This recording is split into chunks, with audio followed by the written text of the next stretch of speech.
Представям ви още една изградена соларна помпена система. Помпа 2,2 кВт хобер. Помпен инвертор на хобер 5,5 кВт.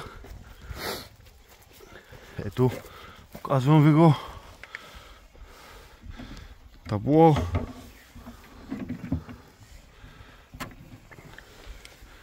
Изградена. Всичко е точно. И да ви покажа как работи. Днес е 11 февруари, 10 часа. Ето.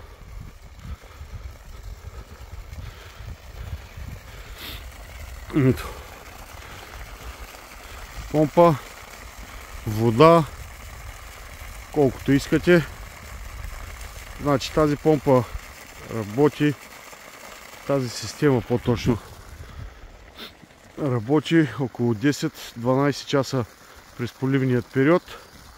Тази помпа, която вади 15 кубика вода от 30 метра, съвсем спокойно може да се каже, че помпата вади между 120 и 150 кубика вода и е достатъчно за поливане на тази градина с бадеми. Ако искате да се свържете с нас, може да го направите на посочения по-долу телефон. Ето още един път ви я показвам. Няма никакъв проблем.